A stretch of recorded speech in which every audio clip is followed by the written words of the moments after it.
Welcome to Be a Voice. I'm Britt Carpenter, and this is Usula Media.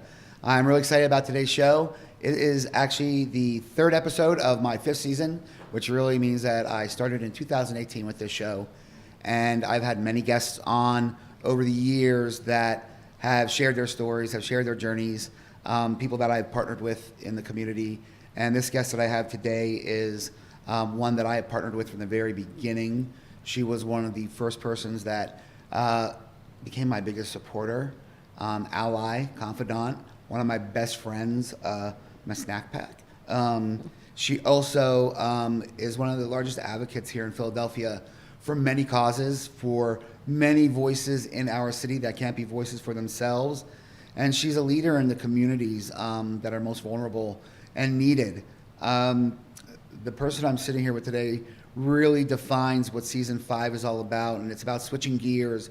It's about the evolution of a person. It's about changing, direction sometimes to accompany what meets the needs of the times. And, we need to constantly evolve or we stay status quo, and status quo is never acceptable, at least in my world. So today I'm sitting here with somebody who has been definitely switching gears over the last few years and has been making great strides at doing so. Today I'm sitting here with Roz Pichardo. Hey, Roz. Hey, thanks for having me. Thanks for being here. It's I wish we could count the times, how many times it's been. But you've been here quite often. Yeah. Since sharing many different stories. Oh my gosh, yeah. We started over in the radio booth. Yeah. And then we evolved. We evolved from that too in these last years. But as I sit here, Roz, like I could sit here and we could start right off the back talking about, everything. I've known you for years. You do an amazing work out in the streets. Like I said, we started doing outreach when it was just the two of us years ago, working out of the back of a hoopty with a smashed out window in the car, but we were out there just doing the work. We may not have known exactly what we were doing, but we were learning along the way. We were switching gears. We were evolving. But the outreach that we do is really important. And, we met in a blizzard, basically. Well, we met before that, but we really bonded in a blizzard in a tent next to your mom's house. So I'm going to let you explain why that was and what that evolution was and get to how you became where you are today.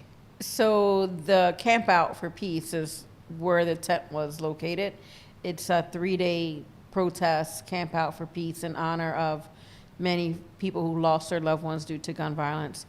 My brother was murdered in 2012, which is why I started the organization Operation Save Our City. And to kind of evolve from helping families of homicide victims and sitting in the couches of many mothers, explaining the process of the funeral cost, the protests, the vigils, the funeral costs, all of these things that parents at the time didn't know how to navigate, because it's not the norm to lose a loved one to gun violence, and no one's expecting to bury their child. So from sitting on a mom's couch to doing the protest for 3 days was one of the most powerful moments in my life, in a sense where, can I actually sleep in the cold for 3 days? Is that possible? Who will support me in this mission? Because for me, it was, my brother was murdered in January. He was left in the snow to die. And for me, that just spoke volumes to me. And choosing January to camp out and to have families come in with their images, share their images. And a lot of the times I was on different platforms on social media, sharing my live experience, and people followed, hundreds and hundreds and hundreds of people followed. And throughout the 3-day weekend, people will leave their images. And it really made an impact in my life, but also an impact on the families' lives who came out to support. It's interesting. You were doing exactly what, you would think victim services would be doing or should be doing in a city as large as Philadelphia. And, am I knocking the city for that? Sure I am. Because here we have an everyday person, a citizen, a resident in their own community going out and doing exactly what the city should be doing for them. So what made you do that? I mean, North Philly is it's sad to say, but it's a mecca for violence. Gun violence, not that it's the only area, because it's everywhere in our city, it's everywhere in our country, it's everywhere. we all experience it. But why? Yeah. Why did you decide that? I mean, when you look at the different services that Philly has, it's a culture thing too. Like, I couldn't go to certain organizations and ask for certain things because they didn't know the culture of a Latino family. They didn't understand like a Rosario, when somebody dies or someone loses their life. Other places don't understand that. And so I wanted to create a space that was, that I knew, that I was familiar with. And so creating spaces where we can join families at a Rosario, where it wouldn't be disrespectful because we understood it, and the visuals and all of these things that we do. And the Rosarios don't happen just for one day. It's several days of prayer and like chanting and that kind of thing. So you can't go to every victim services and they understand that. So being able to sit in these special moments with families was really important for me. And in a place where they don't have that kind of service, then we build it. And that's what we did. And I think that being able to, and we service all families, like all cultures, but there was nothing for us. There was nothing for us. So then, the only thing that I could do was just build my own space that I knew that my family needed and that kind of thing. So, and I knew that other families needed. And you've built a space. You've built an empire with it. You built a movement. We talked with Dan Gilman, from Who Can We Help last time, and we talk about the different organizations out there. And most of us that have been connected through this community have built movements. And you have, given a platform to people. That, well, number one, I'm going to peel it back a little bit. Your brother's shooter, the person who murdered your brother, has never been brought to justice, correct? He's never been brought to justice, and that's one of the things that we have to sit with. And then one of the things that I also wanted to share is that, there's a lot of things that Congreso does that I can't do. There's a lot of things that Concilio does that I can't do. I mean, I would be at capacity if I was trying to do the same amount of work that they do. So, I think everyone in this violence prevention world has their own lane and figure out which lane that we can master in. And I'm good at certain things that other organization is not good at. And I know when I need to pass the baton and say, I can help you with this, but they can help you with that. And that's the same thing in the recovery world when we're dealing with people who are out in the streets and we're putting people into housing and into treatment facilities. And again, when we're talking about violence prevention and even recovery, one particular place may not be good for that particular person. So we have to navigate those systems as well. And that's making the connections. It's, meeting individuals. It's meeting the people where they are. Yeah. We talk about that a lot in the world that we're in. Like I said, most people could sit quiet, and most people will sit quiet because they don't know what to do or they don't know how to do it. And there isn't really any guidance for that. And you've actually been a leader in the community that have led people to actually starting organizations and starting their own movements and becoming part of yours. And Operation Save Our City is exactly that. It started out with the gun violence prevention. Yeah. And I've been with you as we've handed out gun locks with even SEPTA Transit Police over on Broad Street. And you and I would drive around and hand them out. And, you would warn the kids, don't use them as bike locks because I'll take the bike and I'll take your lock too. And right. I've had quite a few bikes on my foot.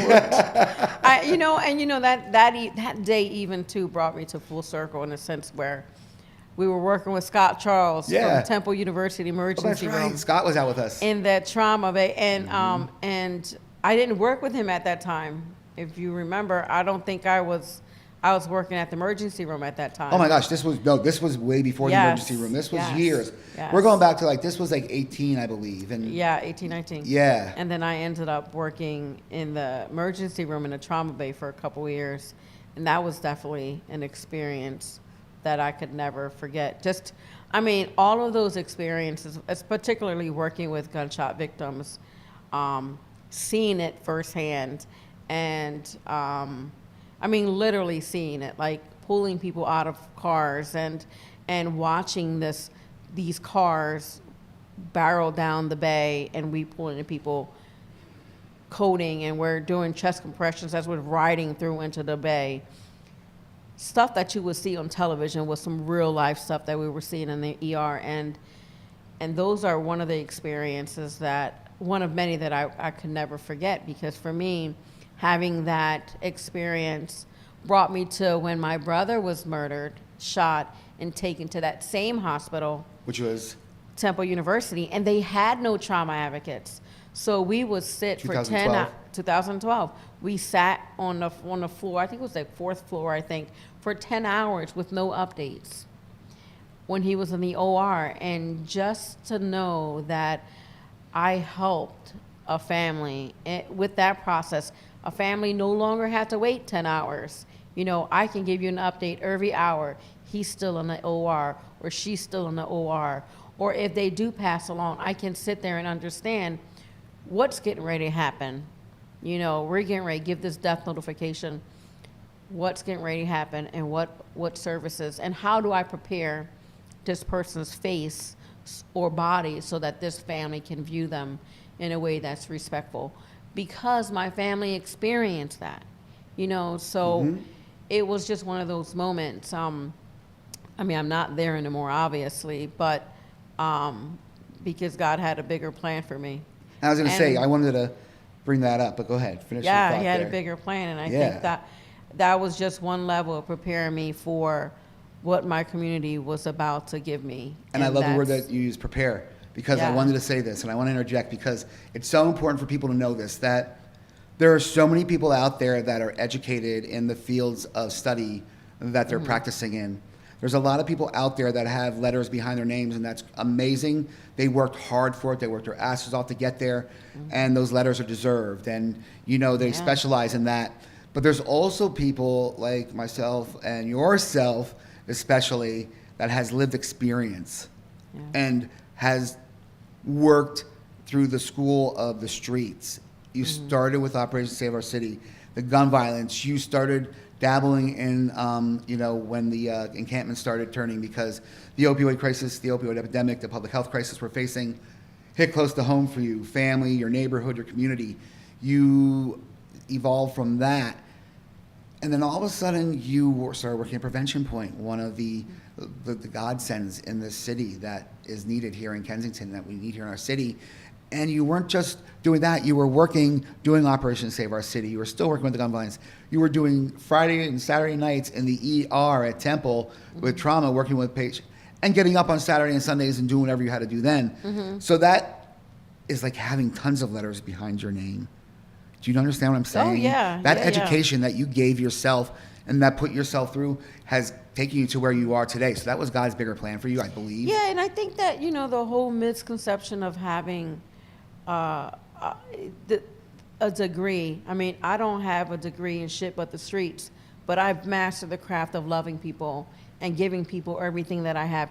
It was all based around trauma, my experience of both surviving an attempted homicide, losing my brother to murder, losing my twin sister to suicide, all of those levels of trauma. You being a victim of gun violence yourself and domestic violence. So it's one of those things, like, you don't need a degree to show compassion and to show love and to give people your understanding. And working in the recovery field, was an accident in a sense, because I was stepping back from the violence prevention field and was like, I needed to step back to regroup, to rebuild myself for a little bit, for like a month or so. But I needed to serve, and I didn't know in what capacity until I started handing out snack packs when we were riding around Kensington. So we're riding around what good Kensington. times those were. Yes. And I think that, coming across people who was suffering in that way was like, it wasn't new to me because I was born and raised in Kensington, but I didn't know what an overdose looked like.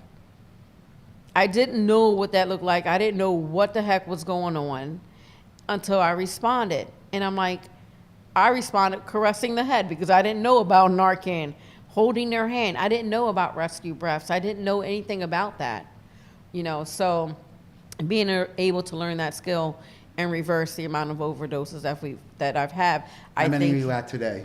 As of today, it's probably about 2,500 and something. You're at the epicenter where you live within the realm of the neighborhoods of it. So you see it. You see it with just going about your daily business. It's your every personal day, business, every other day. So, Right. fortunate to have somebody like yourself who learned that. I mean, I remember the first time we responded to an overdose under Emerald City. And I remember her. And it was pretty crazy because there was nobody out there doing what we were doing when they were turning Gurney Street tracks over, and nobody wanted to touch it. And it was only the two of us out there. We're like, what the hell are we doing here? Yeah. And all of a sudden they were calling, and that really set something for me. And You know what, I think a lot of people were doing it, but a lot of people were underground in a sense where a lot of people didn't want to be seen doing this work because, one, of the pushback that we see now. So we there got was pushback then. Oh yeah, but not as much as we see now. I think now the It's pushback because of it's mandated. well, either they're trying to like pass. I don't know if they passed the bill yet for the mobile units. And I think that's that's ridiculous. I think to deny people access to care is inhumane. What Roz is referring to is that there are many mobile units now in Kensington and the city itself, not just Kensington. I want that to be really clear. This isn't just a Kensington issue. This is citywide. This is South Philly. This is West Philly. This is your backyard, people. I need people to realize this. But the mobile units, specifically in Kensington, because of the quality of life that this Kensington cock ass has come up with, they have now banned the use of mobile units for wound care and distributing of any types of supplies for harm reduction or prevention. That includes the clinics that provide them with meds and stuff like that. So basically, and I'm saying this, it has nothing to do with Roz, the city is what they're doing is signing death warrants to people who can't have access to these resources. So I just wanted to interject there and let Roz take it from there. So Roz had nothing to do with that statement. I did. So my opinion. No, I just think that when people start messing with the lives of people who are suffering, I mean, karma is going to come back around. And no matter how you're looking at it, no matter how you look at, these are human beings, and if they want to, because for me, the city will always not have this separation between church and state. We'll always use some churches, and pay these churches for services rendered when all they're doing is handing out these pamphlets and say, this is a service rendered. But then yet you're paying these churches this money, but they're not really providing a service other than wearing these bright ass vests and hovering over people and laying hands. But yet, during the hearing, they bashed and went after and attacked one of the reverends, Reverend Phil Galipter, who is a former board member, friend, colleague, walks the streets, went after him and attacked him for being a member of the church. But because he wasn't a member of the right church. Right church. He wasn't a member of the right church, and that's the sad part. When you look at, if they want to be biblical, what would Jesus do? And he would say, serve the people. Right. And I think they're picking and choosing. And I think at the end of the day, there should always be a separation between church and state because that's the right thing to do. Absolutely. Absolutely. So, I don't know. I just think we just need to focus on the message in hand. And that's just, don't give up. Wherever your path takes you, just keep doing it. Wherever your heart tells you to go, follow it. Go with your gut. Yeah. Your gut knows what's up. You are the best product knowledge you have. You know what you're supposed to be doing. Serving is part of our daily lives. It's supposed to be what we're supposed to do.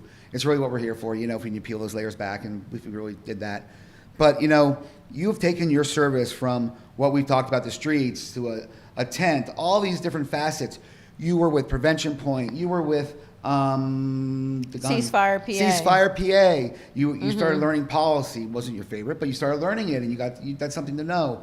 From there, all of a sudden, you really just, the brakes hit. You did a 180, and all of a sudden there was this vision you had years ago when they closed the storefront on Kensington Avenue that you were going to keep it alive in some way, shape, or form, and you held true to that promise. You did what you said you were going to do, and you reopened that storefront under a different realm. It's under your realm of Operation Save Our City, but it's called the Sunshine House. Yes. And the Sunshine House is now. Tell us about the Sunshine House. Actually, I'm not going to It's talk thriving. It's like one of those What is it? spaces. So the Sunshine House is a space where anyone can go if you need resources, trauma-informed classes, stop the bleed trainings, art workshops, open mic night, movie night. We have a case manager to get into services, treatment. We have 2 nurses on board. So it's just a space of healing and that of love. I think it's important to provide the services that your community needs. And I think with everyone getting pushed back, like Savage Sisters got closed down because they had a storefront. But I think that it's shifted because I provide other services and I'm a resident and I've been there my entire life. And There's respect levels. Yeah. There's a hierarchy. Yeah, and I think that I have a very loud voice when it comes to people being disrespectful or putting policy before people. And I think I want to clarify when you say you have a loud voice, it's a powerful voice. It's a voice that people listen to. It's a voice of reason. It's not that you're just spouting off or you're just yelling at it's your that megaphone. of, under hearing. Yes. Understand me. Listen Yes, to what listen I'm to what I'm saying. saying. Listen to what I'm saying. And it's not coming from a disrespectful place. It's coming from a place of experience. And I've sat at many, many tables. I've sat at hundreds of tables. Never in a million years did I ever think that I would be sitting at the White House training them on how to administer Narcan, right? Mm-hmm. Never in a million years did I think I'll be able to be with the DEA doing stuff with them. Never in a million years have there ever been harm reduction in the midst with the DEA. And that's only because I kept running it in their face. Like, listen, even one, I can't get into details or specific about names, but even an agent that I know, son had passed away in Kensington. He's a good guy. And that is where it all began. And that's where I said, listen, harm reduction runs deep, doesn't it? I said, so what are we going to do? Just because you're an agent doesn't mean you can't help. And he comes to the rallies that we spoke at. He's shown up. He's there. Yeah. And that speaks volumes for that, too. Because one thing that people have to understand and realize is that there have been so many walls built and there's been so many, trenches and gaps dug between, residents and communities and neighborhoods and, parties and religions and whatever the case may be, that, building bridges is very difficult and bridging those gaps in communities is difficult. But what you've been able to do is you've been able to bring people to make connections. And I want to talk about those connections because you missed something. And I was like, oh my gosh, say it, Roz, say it. When I was asking you to talk about the Sunshine House, you missed one of the biggest things that you do. Tell me about that because that is amazing. And tell us statistics. Give us some numbers, please. Yeah, so the messaging center is like yes, thank you. I know how I missed that. The messaging center is like one of the key components to the Sunshine House. And so far we were able to make over 800 connections. We've been there since March. And it's like a service. It's nothing like it in Kensington. It's like a messaging center, like a messaging box, like if a mailbox, but with words. So if I say I'm unsheltered and I am on the streets and you come in. I come in and what do I do? And you make a phone call. You call mom, and mom calls back, and you can't answer the phone, obviously. I collect that information, that message you want to send, and I say Steve will come in and say, do I have any messages? Yes, you do. Your mom said to call her. Your daughter is sick, or your dad's birthday is coming up. That kind of thing. So making all those connections is great. Also with folks who are going to treatment and need some meds, like the doctors to call and all of that stuff. So it is so important to have these connections, and it's one of those things that is much needed. And we always need supplies. So if anybody wants to support Operation Save Our City, what do they need to do? Sunshine House, they need to reach out to operationsaveourcity@gmail.com and let me know what supplies they can donate. Socks, snacks, art supplies. Snacks. Clothing, winter coats, blankets, that kind of thing. So then, these people get connected, and it's one of those things that we miss. I mean, on the streets, everybody tends to forget that, everybody out there is somebody. And there are people out there that are looking for their loved ones. And you and I know that very much because we also are administrators for a Facebook page called Missing in Philly. Yep, there's 3 of us, Roz, myself, and yeah. I don't know. Yeah, but anyway, Roz and I have been Don't mean put me administrators on for the Missing spot. in Philly, which I know. Yeah, Me too. so I hoping think you knew that. and I love the fact that we use Missing in Philly, but also use the Kensington Sunshine House. We have a wall. Yes. That's for your posters. If you're missing someone in Kensington, believe me, they are coming into the Sunshine House and looking at themselves on this wall. I have a missing wall, and then I have a found side. There's been plenty of times where my sunshines, I call them my sunshines, will come in, remove their photo, and put themselves On found? on the found side. And I say, before you do that, call that number on the back of that photo, because I promised that I would do that. So they will call, and I said, if you get here at 7, you can leave a message, because sometimes they're not ready to talk to their families, but leaving that message because they know their families sleep. So I'm okay with that.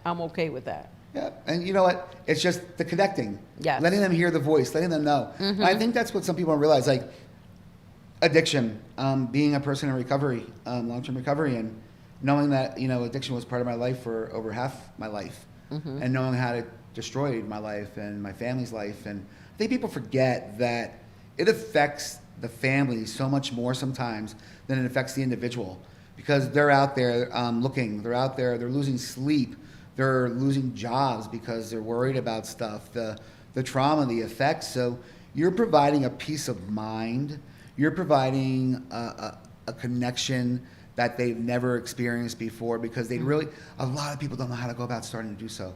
Yeah. So you give them that ability to do it. So the Sunshine House, and you call them your sunshines. You've been calling them that since the Love Lot. Before the Love Lot. And why? Yeah. I think the Sunshine is just like an endearing name for anyone and everyone. Instead of calling people these so nasty names like junkie, zombies, addicts, like those words are demeaning, they're disgusting, they're stigmatizing. Junkie, addict, zombies, crackhead, Walking fiend, Dead. like all of these negative words. And for me, after working on someone for 20 minutes and he ended up dying, and I could hear people in the background calling this person a junkie. Oh, that junkie did it to himself. Oh, that addict did it to himself. Oh, that addict this. And hearing that while I'm working on this person, kind of did something to me. And in the midst of working with him, I just kept saying, wake up, sunshine, wake up. And that kind of stuck with me. And I think that was that. And now I call known her as Mama Sunshine. I'm Mama Sunshine, and everybody else my sunshines. And everybody knows it. I'm going to tell you, it's funny because, everybody's like, oh, well, there's this fine line of the work that we do and the work that we do in people's eyes. And there are certain people out there that feel that the work that we do can be on a side of enabling, which is a piece of shit or a bunch of shit, because they don't understand, they don't have the compassion, they never walked in our shoes to do what we do. But it's not, it goes beyond that. And I want people to know that Roz is just not always like, oh, come here, sunshine. She'll let them know right from wrong. You actually do what should be done. You treat them like a person.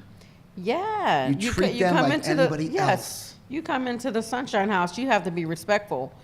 Don't think that I'm just going to let you sit and eat and you're going to leave your trash there. Like if you spilled something, you know where the mop is at. You know how to keep the place clean. There's a sense of respect and the level of respect that I'm expecting when people enter the space. And I want that to be known, because it's also very important to know that what goes on inside, because how many people on an average a day? So when we first started, it was about 50 people a day. Now we're about low, though, 4. Oh yeah, now we're about 213 a day. That walk through your door. That come walk through through that my door door from the time you open at 9 a.m.? 9 a.m. And what time do you close? At 5. And you're there 5-6 days a week sometimes? Depends on your schedules? Yeah, depending on what we have going on. So when you're in there, and also you're there some nights, you do your movie nights? Movie nights, Nights. Now those days we have about close to like 330 folks coming through the door they come that back. day, that entire day. Yeah, so movie night is pretty cool. You Open have a mic case night is manager good. there. Case management, yes. What does he do? So he gets people into treatment, get people their IDs, help them with welfare, if they need their EBT cards activated, like stuff like that, like the basic need a case manager does, yeah. And that right there is a service in itself. Oh, yeah. Because people don't know that. You know, even the people who aren't in active addiction or in addiction at all, some people don't know how to go about it. Navigating the Yeah. system is tough. The system Yeah. is a very tough thing to navigate. But we have a messaging board too. I mean, a bulletin board that we encourage the Sunshines to look at. Don't think that we need to do all the work. If my case manager is swamped, they go right on that board and say, what are you looking for? Okay, you need resources, you need legal, go look on the board. Here's your paper and pencil, write down what you need, the phone is right there. Like, we're not trying to enable anybody. You give them the responsibility Yes, to do they that. have to be present in their own life. Absolutely. Yeah, And- you're gonna do your drugs, but you're gonna be present in the Sunshine House. And I think it's very important people to know that, you know, people doing drugs, they can be present. So, you know, Yeah. that's not out of the question. There are people who, you know, are totally understanding and totally present. And, you know, Yeah. because it is a disease, it's something that, you know, people work every day to overcome. Do you remember back when people did heroin, right? People were functional. You were functional. Like, you can still do work. I worked. Now, these Sunshines, they can't do no work. They laid out this trank, this metaltomidine. They ain't doing no work. They sleep. It's not heroin anymore, though. No, it's a different why. supply. When 9 years ago when I stopped, that's when the fentanyl started because it wasn't heroin anymore. And I was like, now I'm going to die after 5 times. Oh, yeah, you know? listen. These wounds are massive. And we're seeing these wounds every day, and they're Massive. getting bigger and worse. And Oh my now God. they're going to prohibit the services from coming on the street, and that's a whole other episode in Yeah, itself. but you know, there's ways around that, and there's already a way around it, and goodness gracious, I can't wait till we reveal my way around that shenanigan. And You heard it here. yeah, it's almost gonna be in your face. You shouldn't have did that, because now, anyway, we'll leave that right where that is. Do you feel better now that you've switched gears in your life? Do you feel not that feel better, or you feel more well-rounded or fulfilled? No, I feel like this was a necessity, but there's so much more work to do. It's not like because you have your own place, that's where you stop. It just gets bigger. It gets you bigger. want more. Oh, well, so the second level is going to be showers and docks and clinics. So we're already in the process of building and the plans for that. The third floor is going to be the meditation room for first responders, like overdose reversal crisis responders in the community. NKCDC can be a part of it. Prevention Point, Impact Services, Savage Sisters, what's that other group? The Women's Center, Prevention Age. Point. Everyone who's responding to a crisis can utilize the space. It's going to be particularly for people who just responded and need to debrief and decompress. It's going to be completely soundproof, meditative. It's going to be a space that you won't hear the outside. So I can go up there, I can scream as Oh, loud as I yeah. want. Yeah, no one would ever hear it. Will you pad the walls for me? It's going to be Because I'll run head first. It's going to be serene. I'm telling you, it's going to be nothing like it. And I think that the problem is that Kensington, what we experience in my community can sometimes be traumatizing. And there's not enough places where we can debrief, decompress, talk about it, and kind of process it so we can mentally be sound. Because there ain't no way in the world that we can be reversing overdoses every day and even stopping the bleed of several gunshot victims that our team had to do and be right mentally. You know, people ask me all the time, you know, do you take it home with you? You know, of course you take it home with you. Of course, I live if on the somebody street. says, "Oh no, I do know," I live right with it. I You can't- know, I take it home with me. But of like, course. you know, you got to learn to have that switch it on and off. And I remember a few years ago, we were on the trolley ride remember for my for the Christmas? fundraiser. Yeah. And for Philadelphia and blah blah blah. And Christmas thing, there was yeah. a shooting that night, and you said, "Oh my gosh, but I got to go." And I said, "We got to learn. We got to turn it off sometimes because there's so much out there going on that we can't do it all, and you're only one. And turning off is important, and that's like a lot of self-care." Did I turn it off? You did. You even sat down. You turned on. You had a good time. Then again, Okay. there might have been some fireball involved for you there too. Who knows? Right. I ain't gonna deny or confirm that, but you are a big fan of self-care. I don't fool around. Unless it's like a pouring ass rain day and you want to go to the beach. Oh my God, I remember that. Yeah. But what self-care is very important to you. In Yes. these last few minutes that we have here together, because we've covered so much, and this could be like an episode 2 coming up sometime. Or a second part episode coming up sometime. What is self-care to you, and what do you do to maintain that balance? Because you do take it home with you. Yeah, so for me, it's a little bit different. I think in the morning, I wake up in the morning and I spend my 10 minutes to 5 minutes processing the many losses. So because there's always a birthday, or there's always a holiday, or there's always something along those lines with the many losses, I give that space every day. But I only give it 5 to 10 minutes. 5 to 10 minutes is all it gets. For my family, for my twin, for my brother, for my dad, and for my boyfriend. All of them get that time. And, my other family members, from other illnesses. Right. I give them that time, and even for myself, because I have to experience that grief. But that's all it gets. I got to go to work. I can't linger in that too long. I can't sit in that too long. And then after work, when I'm dealing with that 9 to 5 of dealing with vicarious trauma, which is everybody else's trauma, I practice self-care every day. I do something every day, every single day. I do not go straight home every day. You eat. I do. I love to eat. I love to snack. But I also find free stuff to do.